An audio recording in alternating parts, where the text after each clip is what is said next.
Hello friends, I am C Vardhman from Aram institute. आज इस video में जितने भी सीएस एग्जीक्यूटिव वाले स्टूडेंट हैं उनके लिए सर असेसमेंट प्रोसीजर के पास्ट एग्जाम के क्वेश्चन करेंगे। इससे पहले सर मैंने बाकी 17 चैप्टर्स के पास एग्जाम के क्वेश्चंस डाल दिए। सर आप उन वीडियोस को देखो, ये आपको एग्जाम में बहुत हेल्प करेंगे और इसे फ्रेंड्स तक शेयर करो। और अगर आपको सर ये मेरी मेहनत पसंद आ रही है, सर आपको लग रहा है कि सर ये बहुत हेल्पफुल है, तो प्लीज लाइक करना, इससे मुझे भी मोटिवेशन मिलेगा। चलो sir let start, time waste नहीं करते। देखो type of assessment procedure for various entities assessments. देखो सर क्या दिया हुआ, देखो स्टार्ट करते हैं। The assessment of Julie private limited under section 143 subsection 3 for the assessment year 21-22 was completed on 12th October 2022। इसका असेसमेंट कंप्लीट हुआ 12th October 2022। The notice of demand was served on 27th October 2022। The assessee has to file an appeal before the commissioner. Sir इसको appeal file करना है commissioner के पास, तो sir commissioner के पास appeal file करने के लिए हमारे पास कितना टाइम पीरियड होता था? 30 days. Very simple sir, straightforward law है।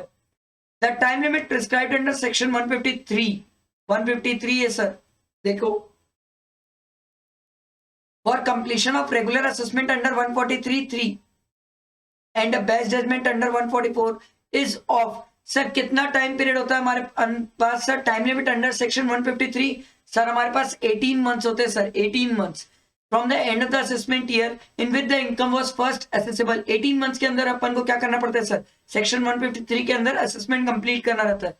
आगे देखो, the assessing officer can complete the assessment under section 144 of the act even when there is no failure on the part of the assessee under section 139 subsection 1, 139 subsection 4। ये normal return, ये sir belated return, ये revise return, sir ये notice है, sir ये special audit है, ये scrutiny के notice की बात हो रही है। ठीक है sir, power by the assessing officer में be exercise in the following situation. कब ये पावर वो एक्सरसाइज कर सकता है? देखो, where the AO is not satisfied about the correctness और the completion of the account of the SSC. क्या यूज कर सकता है? यस सर, ये तो लॉ में ही पावर मिला है। Where the method of accounting has not been regularly followed, ये भी है sir. Where the income has not been computed in accordance with ICDS, sir ICDS अपन को PGP में फॉलो करना पड़ता है। अगर आपने उसके हिसाब से इनकम कंप्यूट नहीं की है तो क्या ये भी है? Yes sir. तो ऑप्शन क्या हो जाएगा? Any of the above three in all of the above three situation. या तो तीनों में से कोई भी एक सिचुएशन होगी तो असेसिंग ऑफिसर सर आपका बेस्ट जजमेंट कर सकता है अंडर सेक्शन 144। आया समझ? आगे बढ़ते देखो। The self-assessment tax computed under 140A by an individual assessee is 1,50,000, which includes 15,000 as interest for the late fee of filing as per section 234A. The assessee has deposited 75,000. Sir अगर SSC ने कम deposit किया है तो कम deposit में सबसे पहले क्या adjust करते हैं अपन? इंटरेस्ट, और उसके बाद जो बचता है वो टैक्स लायबिलिटी एडजस्ट होती है। तो ध्यान रखना सर, 75,000 में से पहले तो आप 15,000 इंटरेस्ट का माइनस कर दो, बचेगा 60,000, और ये 60,000 आप किससे एडजस्ट करोगे सर? टैक्स से। तो देखो ऑप्शन क्या दिया हुआ है? 75,000 so deposited shall be adjusted in proportion of 9:1। नहीं sir. 15,000 shall be adjusted toward interest due and balance of 60,000 shall be adjusted toward tax due. Yes sir, यही ऑप्शन है। 75,000 so deposited shall be adjusted towards, नहीं sir ये तो option ही नहीं है। आगे बढ़ते हैं, देखो नेक्स्ट क्वेश्चन क्या बोल रहे हैं। The SEC can file an application for rectification of mistake as per section 154 of the act when it is। Sir rectification 154 में कब होता था? जब मिस्टेक ऑफ लॉ होता, सॉरी फैक्ट होता था। मिस्टेक ऑफ लॉ तो वही नहीं सर, कवर्ड ही नहीं है 154 में। देखो, क्लैरियस, ऑब्वियस और an apparent from the records. Sir अगर आपके रिकॉर्ड्स के हिसाब से आपकी चीजें मैच नहीं कर रही है तो भी क्या रेक्टिफिकेशन का ऑर्डर पास हो सकता है? Yes sir. लॉ अलग चल रहा है और सर जो रिकॉर्ड दिखा रहे हैं वो अलग चल रहा है, तो उस केस में सर सेक्शन 154 को यूज किया जा सकता है। अगला देखो, addition on debatable point. Sir debatable point पे कभी सर रेक्टिफिकेशन नहीं इशू होता है ऑर्डर, तो सर आपका ऑप्शन क्या हो जाएगा? फर्स्ट और थर्ड, इन दोनों केसेस में सेक्शन 154 यूज किया जा सकता है। समझ आया? आगे बढ़ते देखो। The time limit for completion of assessment reassessment under section 143, 144 of the income tax act. Sir कितने टाइम पीरियड के अंदर अपन को असेसमेंट रीअसेसमेंट कंप्लीट करना रहता था? सर बहुत सिंपल है, 143 और 144 का असेसमेंट रीअसेसमेंट कंप्लीट करना है। कितने टाइम पीरियड के अंदर करेंगे सर? ये अपन करते हैं सर, सिंपल है, ये अपन करते हैं sir 18 months from the end of the relevant assessment year. समझ आया, बहुत सिंपल। आगे देखो सर, 7th क्वेश्चन देखो, नोटिस फॉर असेसमेंट और reassessment of the escaped income of the non resident can not be issue to the statutory agent. Agent को notice की बात है सर, तो एजेंट को आप नोटिस कितने टाइम पीरियड दे सकते हो सर? सर आपके पास मैक्सिमम टाइम पीरियड एजेंट के लिए कितना है सर? 6 इयर्स। उसके बाद आप नॉन रेसिडेंट के एजेंट से कुछ नहीं वसूल पाओगे, नोटिस ही नहीं दे पाओगे सर, ठीक है। आगे देखो, An income tax authority referred to in section 116 of the Income Tax Act 1961 may amend with a view to rectify any mistake apparent from the record in respect of। Sir अगर कोई mistake है तो उस mistake को rectify करने के लिए order कब तक पास, किस चीज से रिलेटेड? सेक्शन 116 किस चीज से रिलेटेड बात करता है? N intimation under subsection 1 of the 200A। Sir क्या यही ऑप्शन है? यस सर, आगे भी पढ़ लेते हैं।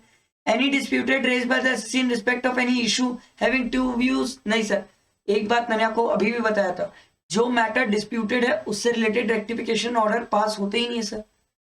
An order passed by its higher authority, no sir।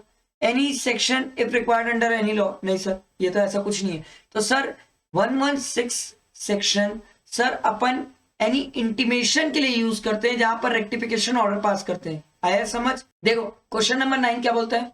Question number 9 बोलता है X filed his return of income for the assessment year 2023 on 31st July 2022। The returns of filed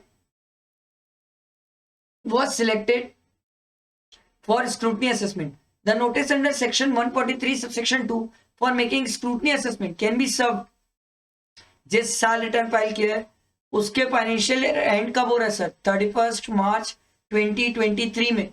इससे 6 महीने के अंदर, तो इससे 6 महीना क्या हो जाएगा सर? 30 सितंबर 2023। तो ये ऑप्शन है, 6 महीने के अंदर सर ये नोटिस स्क्रूटनी की इशू कर सकता है। समझ आया? आगे बढ़ते हैं। Time limit for completion of assessment reassessment under section 147 of the income tax act. देखो सर आपसे पूछ रहे टाइम लिमिट क्या है सर? देखो टाइम लिमिट कितनी होती थी सर? टाइम लिमिट हमारे पास होती है 9 months from the end of the financial year in which the notice for reassessment is serve. पहले ही ऑप्शन है सर। 6 तो हमने पढ़ा नहीं है, अगर कोई स्टूडेंट 12 पढ़ा है तो वो पुराना पढ़ा है सर, नहीं तो 9 मंथ्स की लिमिट थी सर। आगे देखो, wherever any tax, interest, penalty or any other sum under the IT Act is payable, the assessing officer has to serve upon the SSC a notice of demand as per rule 15 and 38 under section। Sir notice of demand अपन किस में issue करते हैं sir? Section 156। बहुत simple है। आगे देखो, the premises of an assessee within the jurisdiction of assessing officer can be served during business hour by income tax authority after sunrise and before sunset. ये तो हम पढ़ के आए, बहुत सिंपल है सर। देखो, the assessing officer can complete the assessment under section 144 of the act even there is no failure। Sir ये सेम क्वेश्चन है, अभी तो किए थे सर, सेम क्वेश्चन, सेम। अगला देखो, the commissioner of income tax. देखो सर क्वेश्चन रिपीट होते हैं, ये बात ध्यान रखने वाली बात है सर, इसलिए बोल रहा हूँ पास एग्जाम के क्वेश्चन करके जाओ, ये एग्जाम में बहुत हेल्पफुल होगा। The commissioner of income tax can call for the record of the SSC and by the virtue of record conferred upon the act can make the revision of the order passed by the assessing officer after giving an opportunity of being heard to the SSC। Such power can be invoked by the CIT when the order is enormous। Yes sir, जब order enormous होता है। When the order is prejudicial to the interest of revenue। Yes sir, उस case में भी order को अपन क्या कर सकते हैं? इन्वोक कर सकते हैं। अगला, when the return has not been filed by the SSC। नहीं सर, ये तो पॉइंट पढ़े ही नहीं अपन, ये तो पॉइंट आता ही नहीं है। तो sir when both the condition A and B exist, तो सर ए और बी कंडीशन एग्जिस्ट, तो ऑप्शन क्या हो जाएगा हमारा? डी। सिंपल। आगे बढ़ते देखो, quoting of PAN is compulsory mandatory in respect of a financial transaction undertaking during the year by an assessee. Find from the following transaction in which quoting of PAN is compulsory. आपको बताना है sir 4 में से किसमें coating of pen compulsory है? क्या depositing of cash 60,000? Yes sir. Payment of 40,000 made to hotels? नहीं sir, अगर होटल में 50,000 या उससे ज्यादा होता है तो पेन की जरूरत होती है, तो इसमें पेन की जरूरत नहीं है।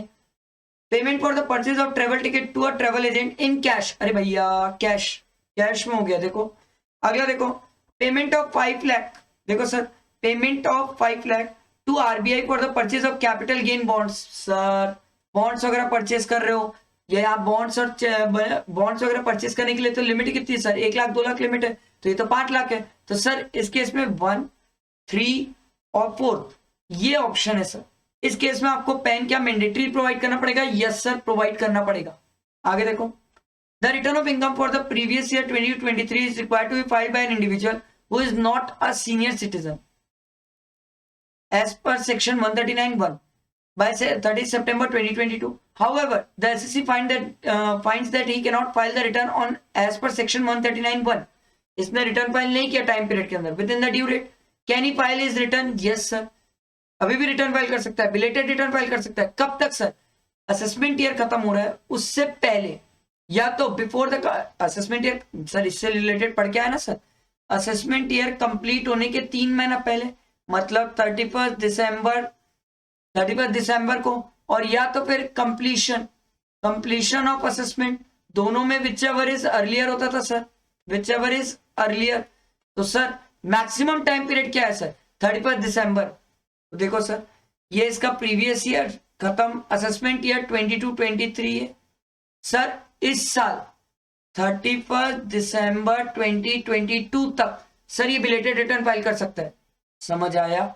Very simple. आगे बढ़ते देखो, a notice under section 148 for the assessment year 14-15 in case of a Jockey Limited where the original assessment was completed under 143(3) of the Income Tax Act 1961 and the escaped income of dash or more can be issued before 31st March 2021 by the assessing officer only with the approval of sir हम पढ़ क्या है? Income 1 lakh, क्योंकि 5 लाख वाला तो कुछ पढ़ा ही नहीं सर।